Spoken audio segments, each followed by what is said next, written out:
Key witness Michael Cohen testifying right now in former President Trump's so-called hush money trial. Trump gave his message to reporters as he enters the courtroom. A new poll finds Trump leading his rival President Biden across major battleground states. What's driving voters to rally behind him?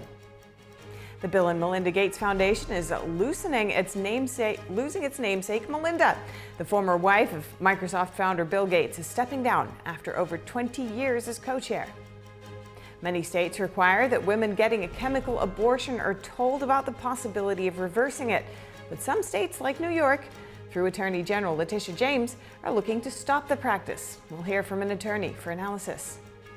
Firefighters are getting an early start battling a number of wildfires across Canada. Smoke for those fires is impacting air quality in the U.S. We'll tell you where and who's affected. The World Health Organization is planning to ratify a new pandemic accord in 2 weeks. U.S. Republican senators called on the Biden administration not to sign it, saying it would grant too much power to the WHO.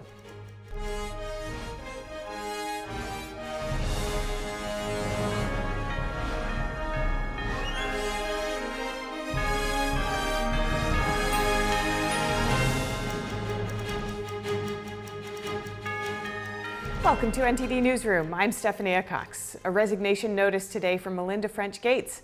The former spouse of Bill Gates is stepping down from her position as co-chair with the Bill and Melinda Gates Foundation. The former couple founded the organization in the year 2000. It has since given nearly $78 billion in grants to fight inequity, poverty, and other issues worldwide. French Gates' exit has been forecast for several years since she and Bill Gates divorced in 2021. With her resignation, Bill Gates will become the sole chair. Her planned exit will come into effect on June 7th. She says she's immensely proud of the foundation and will announce future charitable plans soon, focusing on women and families. And former President Trump defending himself outside the courtroom as key witness Michael Cohen testifies. Meanwhile, Trump's allies in Congress are casting doubt on Cohen's words. NTD's Iris Tao has more from outside the courthouse in Manhattan. Good afternoon to you as well. It's now day 16 of Trump's trial in New York, and we're finally hearing from witness who has tried to tie the former president to the actual charges against him in this case. The prosecutor's star witness Michael Cohen is testifying about paying adult film actress Stormy Daniels ahead of the 2016 election to keep her quiet about her alleged affair with Trump. And prosecutors are trying to show that Trump was directly involved in falsifying business records to reimburse Cohen for the hush money payment, but Trump has denied all charges and the affair itself. And Trump, before going to court in the morning, again insisted there's no crime. We paid a lawyer a legal expense, and we have a legal expense is a legal expense. It's marked down in the book, quote, legal expense. It's perfectly marked down. The other side doesn't know how to handle it, but they say let's indict him anyway. And Cohen, meanwhile, told jurors that he worked closely with Trump as his fixer and that he worked with Trump and ex-tabloid publisher David Pecker to kill negative stories around the 2016 election. And prosecutors also played a secret recording of Cohen and Trump talking about paying Pecker for the alleged cash and kill scheme. But Trump's allies saying this outside the courthouse. Michael Cohen is the prosecution's star witness. This guy is a convicted felon who admitted in his testimony that he secretly recorded his former employer, that he only did it once, allegedly, and that this was supposed to help Donald Trump. Does any reasonable, sensible person believe anything that Michael Cohen says? And Trump's team is expected to go after the credibility of Cohen, who has lied under oath before Congress and also served prison time for tax evasion and bank fraud. And Trump this morning also using his court appearance to campaign, touting about a new poll showing him leading President Biden in key battleground states. Leading in Wisconsin, Pennsylvania, Arizona, Michigan, Georgia, and Nevada. I think we're probably leading in New Jersey. We had a rally. Over 100,000 people this weekend. And President Biden's campaign has been attacking Trump over his legal woes and also mocking Trump for being stuck at the courthouse and not being able to be on a campaign trail. Back to you. Yeah, turning now to the 2024 presidential election, a new poll finds former President Trump leading over President Biden in 5 out of 6 major swing states. What's driving people to rally behind him? NTD's Sam Wong has the details. According to new surveys by the New York Times and Siena College, Trump is leading President Biden among registered voters in several major battleground states. namely Michigan, Arizona, Nevada, Georgia, and Pennsylvania. Despite taking a commanding lead back in 2020, Biden only edges ahead narrowly in Wisconsin. Meanwhile, third-party candidate Robert F. Kennedy Jr. scored around 10% in the polls. He drew roughly the same from both Trump and Biden. The latest findings suggest a string of factors that seem to be dwindling Biden's popularity, including the cost of living, immigration, and his handling of Israel's war in Gaza. Among all subjects, the economy stands to be the #1 concern for a quarter of voters. As for former President Trump, the poll shows he wins more than 20% of African-American voters. This marks a record number of African-American support for any GOP presidential candidate since the Civil Rights Act of 1964 was signed into law. Outside of party-line topics, most voters appear to be dissatisfied by the current state of the country. A staggering nearly 70% of surveyed participants say America's political and economic system need major overhaul. Some even suggest having the system torn down completely. With Trump's so-called hush money trial remains ongoing in Manhattan, the survey suggests it doesn't seem to affect his fan base or his campaign. Sam Wang, NTD News. And just 2 blocks away from Trump's New York trial, Democratic Senator Bob Menendez is also in court at the moment as his bribery trial begins. Here's what he said about the trial last Thursday. Any thoughts about the trial as we head into next week? I'm looking forward to proving my innocence. Jury selection begins today in a federal court in Manhattan. This will kick off the second corruption trial for Menendez this decade. The U.S. Senator is facing 16 charges, including conspiracy to commit bribery and conspiracy to obstruct justice. Prosecutors say that in exchange for gold bars, cash, and more, the senator used his influence to deliver favors to 3 New Jersey businessmen, as well as the governments of Egypt and Qatar. Menendez and 2 of the businessmen on trial today have pleaded not guilty. The remaining businessman pleaded guilty.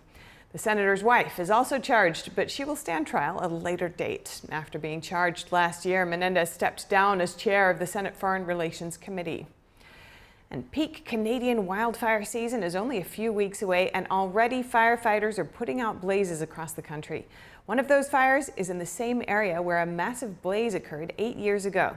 Smoke from those fires is impacting air quality in the U.S. NTD's Sean Marshall has more. In the northern parts of the U.S., air quality alerts were issued for the entire state of Minnesota and parts of Wisconsin because of the smoke from the wildfires. An evacuation alert was also issued for Fort McMurray, Alberta, a major Canadian oil community. It's the same area that experienced a massive wildfire in 2016. That blaze forced the evacuation of 90,000 residents and shut down 1 million barrels a day in oil production. Last summer was the worst for the Canadian wildfire season, with more than 6,600 blazes burning millions of acres. 8 firefighters died and more than 200,000 people were evacuated from their homes. Smoke from those fires also impacted air quality issues in the U.S. A fire behavior specialist expert believes the region is suffering from multiple years of drought, making it more susceptible to extreme fire behavior. Sean Marshall, NTD News. And Texans are warned to take their animals inside amid severe storms. It comes as a series of wild weather activities has recently plagued the state. National Weather Service meteorologists issued an urgent warning early today that any animals or people outside during a strong Texas storm will be severely injured. The Lone Star State has recently been inundated by a series of severe weather events. This included receiving a deluge of rain that hit the state and prompted a surge of flood warnings. Houston received up to 6 inches of rain last week, more than an inch above the area's average rainfall for the month. And today, federal safety regulators are investigating how 2 passenger jets collided Sunday. The wing of a Delta Airlines jet clipped a Spirit Airlines plane that was boarding passengers. It happened last night at the Cleveland Hopkins International Airport in Ohio. The airport is open now, but the area where the incident happened was closed overnight.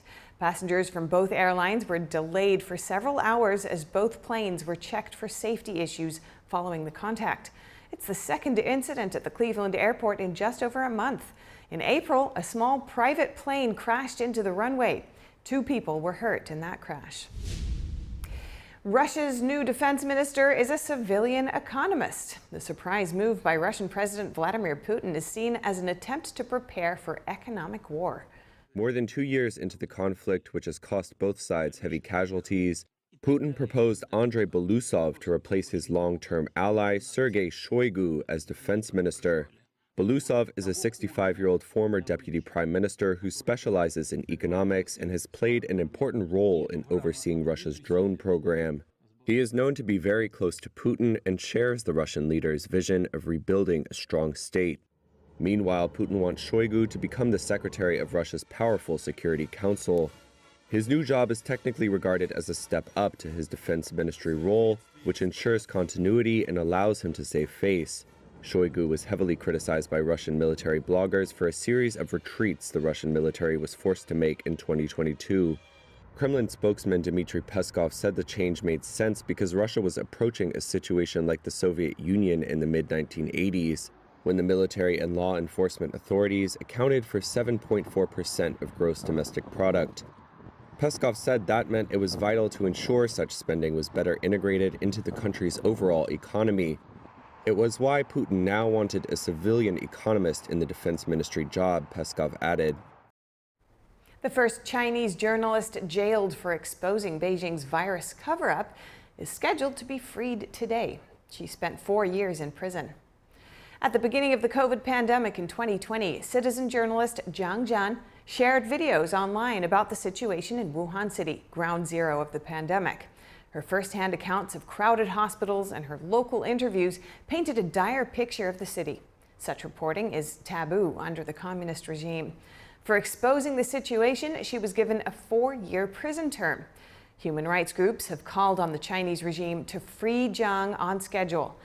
A member of the Free Zhang Jian campaign says the group does not have confirmation that she was released. Right now, no one can get in touch with her or her family. According to the Chinese regime's standard practice, she will be put under house arrest for quite a while. And GOP lawmakers are asking President Biden not to sign a new WHO accord. The World Health Organization wants to pave the way for a global pandemic response. NTD's France correspondent David Vivas talks to a legal expert who says the accord spells trouble for privacy and for democracy.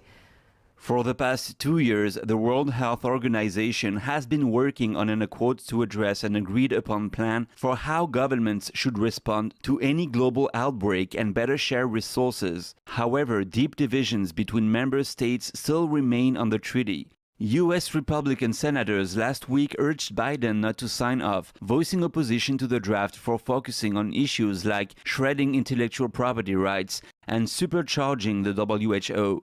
Jurist and pro-democracy lobby president Michel Caillet says the main issue is that the treaty will be mandatory and bypass government lawmakers. So, as soon as the WHO declares a health emergency, all the countries that have signed the international health regulations or the pandemic treaty will be obliged to do so. One point of discussion is the legitimacy of WHO to take decisions for the governments. The 194 WHO member states are contributing less than 20% at WHO total budget. 80% comes from private donors. According to Caillet, this highlights the fact that WHO decision-making will be oriented by those who are financing, maybe not to the public interest. It's no longer the state that decides, since it's those who finance the project that decide where the money goes. Take the Bill and Melinda Gates Foundation, for example. They participate at least at 10% of the voluntary contributions, which is absolutely huge. And they have a lot to do with everything related to vaccines. The treaty and new standards of WHO broadly reinforce the measures taken by governments during the COVID pandemic, such as the COVID vaccine passport and the tracing of people. Now you will no longer be anonymous. You will be identified Mr. or Miss X or Y with this or that disease. And then health authorities are set to observe your behavior. That's part of the law. So without there even being a digital passport, the legislation is moving in that direction. The accord will be discussed at WHO's annual meeting starting May 27th. David Vives, NTD News, Paris. Some students who received acceptance letters from Georgia State University are now learning it was an error. The school informed more than 1,000 applicants that they had been accepted. However, school officials later realized an error and sent follow-up retractions. Some of those applicants are still in the admissions process. GSU says it will now triple-check their messages to help prevent a situation like this from happening again. Similar accidents have recently happened at other schools, including the University of Illinois Veterinary School and Northeastern University in Boston. A legal battle over abortion is unfolding in New York. Attorney General Letitia James and pro-life groups have filed lawsuits against each other over a procedure known as abortion pill reversal. NTD's Daniel Monahan speaks with an attorney from the legal firm Thomas More that's representing the pro-life groups.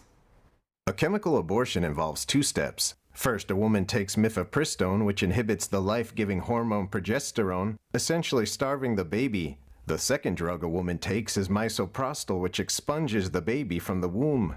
If a woman regrets her decision to abort her baby, there is still a small window of time to do a chemical abortion reversal, which involves a large influx of progesterone into the pregnant woman's system. Thomas More attorney Erin Mercino discusses how New York Attorney General Letitia James started a legal battle with pregnancy resource centers over this chemical abortion reversal process. So the AG of New York sent out a notice of intent to sue 11 pregnancy resource centers throughout the state of New York for something that is typically only used for commercial businesses, fraudulent business practices, because of their position on the abortion pill reversal. Letitia James argues there is no scientific evidence that abortion pill reversal works. Mercino says a published 2018 study by Dr. George Delgado shows that if progesterone is taken by a certain time, the abortion can be reversed in 64 to 68% of cases. In reaction to the notices of intent to sue, the Thomas More Society filed a lawsuit against Letitia James for a violation of the First and 14th Amendment. The lawsuit is on behalf of Heartbeat International, Compass Care, and the Collective of Pregnancy Resource Centers. Mercino says attacks against pregnancy resource centers in states like California and New York are very disheartening. Considering the completely selfless work that pregnancy resource centers do, and that they are charities and all of their services are without any cost to the women that they help. They're certainly not forcing women to keep their children. They're offering them an option. They offer all sorts of services, all sorts of clothes, diapers, emotional support. The Thomas More attorney believes politics stand behind the actions of the Attorney General. This is an opportunity. If a woman has a change of heart, then she's given the opportunity to change her mind, which is something that you'd think that pro-choice individuals would be in favor of. So seeing this legal action by the Attorney General in New York is rather disheartening, because she says, my body, my choice for the abortion pill, but why does she not say my body, my choice for abortion pill reversal the very next day? At least 14 states currently require that women seeking a chemical abortion be informed about the abortion pill reversal process. NTD reached out to Attorney General James for comment. We are still waiting to hear back from her. Daniel Monahan, NTD News. When we come back, federal regulators are investigating Amazon's robo-taxi after reports of a pair of vehicle crashes.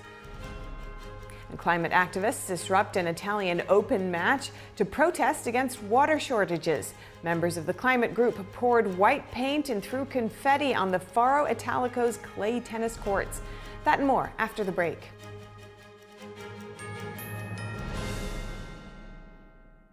I was born into the wrong body. I was astounded by what they were teaching. Child Protective Services did show up at my house. Parents are fearful of losing custody of their children because they say the wrong thing. Risks? No risks. We got everything covered, I assure you, Mrs. Connors. They don't want anyone to know the truth. I can't stay quiet about this evil. It's destroyed my health. We're pushed into silence. Did you know indoor air quality can be 5 to even 100 times worse than outdoors? Meet the air doctor. It's your answer for clean air and the only hospital-grade air purifier equipped with advanced Ultra HEPA filters, proven to improve your indoor air quality and overall health. Air Doctor circulates and triple filters the air in your room up to 5 times per hour. Say goodbye to pollen, smoke, mold spores, pet dander, even viruses, because the Ultra HEPA filter removes virtually 100% of dangerous contaminants down to 0.003 microns. That's 100 times smaller filtration than ordinary HEPA purifiers. This would have been in your lungs. Finally, get relief from allergies and asthma and reduce airborne disease. It's pulling the pollutants out. It's even pulling the toxic chemicals that our cleaning products leave behind. Call or go to tryairdoctor40.com now. Get 40% off our best-selling air purifier. Call 1-800-876-0163. Call now. There's a whirlwind of emotion and activity going on in this painting. And there's chaos all around and threat from below. The wolves surrounding her, and they're anything but unmoved. They're moving all the time, and we sense that. But this little girl remains unmoved.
Climate activists disrupted an Italian Open tennis match today to protest against water shortages. That's despite the fact that the courts are made of clay, not grass.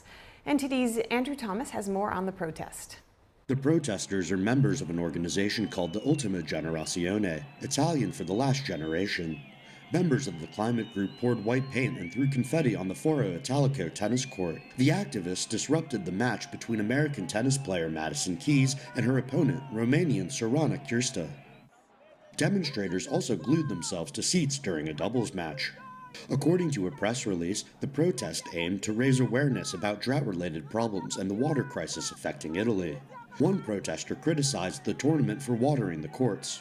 However, the courts have a clay surface rather than grass that needs to be watered. Another apologized, but said that the water issue is an emergency, adding that it impacts the tennis players as well. Ultima Generazione has organized several disruptions across Italy. Some activists have spray-painted iconic pieces of artwork. Others have blocked highways. Andrew Thomas, NTD News. And OpenAI said today that it would release a new AI model called GPT-40. The tech company's new product interacts with voice, text, and vision. During a live stream event, researchers showed off ChatGPT's new voice assistant capabilities. In one demonstration, the ChatGPT voice assistant was able to read a bedtime story aloud in different voices, emotions, and tones. OpenAI also demonstrated how the model can use its vision capabilities to solve a math equation written on a sheet of paper. The company's chief technology officer said the new model would be offered for free. The AI tech has been criticized for making factual errors and concerns that it could make certain jobs obsolete. And the U.S. places tariffs on China, and Amazon's robo-taxi is facing government scrutiny. Here's NTD's Don Ma with today's Business Matters. All right, Steph. So President Joe Biden is set to announce new China tariffs this week, and that's including a major hike in levies on electric vehicles. This is according to Reuters, citing people familiar with the matter. Now, specifically, tariffs on Chinese EVs will roughly quadruple under the new Biden plan, and this is according to the Wall Street Journal. The full announcement could take place as soon as tomorrow. Sectors to be hit with higher tariffs could include semiconductors as well and solar equipment, according to one of the people. But the question here is, how hard will the new Biden tariffs hit China? Well, it appears for now the impact on Chinese industries is expected to be limited because, first of all, China's exports of EVs to the United States are very few. And the solar industry, let's talk about that. The market is small for China, and exports to the United States have been subject to tariffs for more than a decade already. And how the new U.S. tariffs affect sales of that equipment will depend on the details of the U.S. trade levy. Besides that, Amazon's self-driving robo-taxi unit is being investigated by the U.S. government's Highway Safety Agency. And this comes after 2 of its vehicles braked suddenly and were rear-ended by motorcyclists. So the National Highway Traffic Safety Administration said in documents posted on its website today that it will evaluate the automated driving system developed by Zoox. The agency said the probe will focus on the performance of the company's automated driving system during the crashes, as well as how it behaves in crosswalks around pedestrians and other vulnerable road users. So both crashes, by the way, happened during daytime hours, and the motorcyclist suffered minor injuries in both cases, and the agency confirmed that each of the Amazon vehicles was operating in autonomous mode leading up to the crashes. All right, that's all from me, Steph. Back to you. All right, thank you, Don. And thank you for watching NTD Newsroom. I'm Stephanie Cox. We'll have more stories from the U.S. and around the world. Join Chris Beers tonight for the NTD Evening News at 6 p.m. Eastern, 3 Pacific.